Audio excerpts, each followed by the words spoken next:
बत्ती गुल हो जाने के कारण पुष्कर का कंप्यूटर जो यूपीएस पर चल रहा था वो अचानक बंद पड़ जाता है।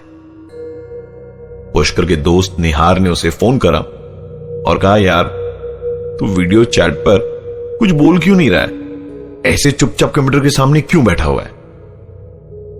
पुष्कर ने बताया कि कंप्यूटर तो बंद पड़ा है, ना बत्ती है ना ही यूपीएस में बैटरी बैक, तू मुझे देखेगा कैसे भाई।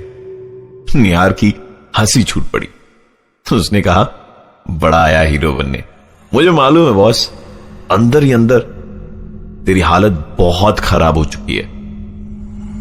पुष्कर का कमजोर दिल सही मायनों में अंदर तक सहम गया था जब उसे पता चला कि वीडियो चैट के दौरान उसके रायपुर में रहने वाले दोस्त निहार को हर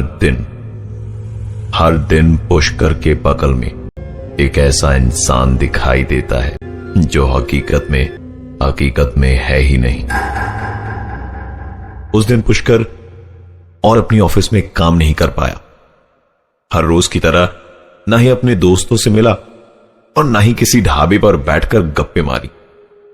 गुड़गांव की कड़कती ठंड में उसके पसीने छूट रहे थे। वो इस कश्मकश वाली परिस्थिति में रायपुर अपनी मां को फोन लगाता है, किंतु किसी कारणवश उसके फोन का उसे कोई जवाब नहीं मिला। निहार की बताई हुई बातें और इस इंसान का हुलिया याद कर सारी रात पुष्कर की आंखों से नींद गायब थी। उसका डर उस पर हावी हो चुका था। किसी तरह आज की ये भयानक रात गुजरी और सुबह जब उसकी आंख खुली तो उसने पाया कि कल रात वो सोफे पर ही लेट गया था और उसके हाथ में लोहे का एक सामान था। उसे बचपन में मां की कही हुई बात याद आ गई। पुष्कर की मां कहा करती थी कि जब भी कभी कोई डर या भय सताए तो हाथ में लोहे का कोई सामान ले लो। शायद बीती रात पुष्कर इतना ही डर गया था कि उसने लोहे का कोई सामान लिया, लेकिन उससे यह बिल्कुल भी याद नहीं।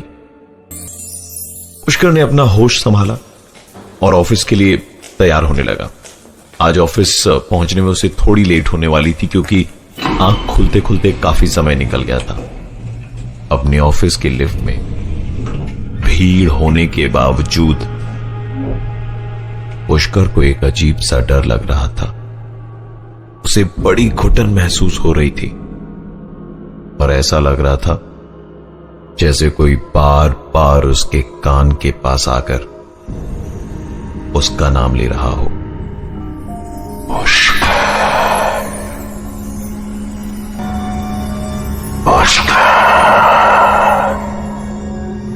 एक ठंडी हवा को वो अपने कंधे पर महसूस कर रहा था, मानो कोई जानबूझकर अपनी सांसें उसके कंधे पर छोड़ रहा हो, जबकि पुष्कर लिफ्ट की दीवार से एकदम कोने में सट के खड़ा था।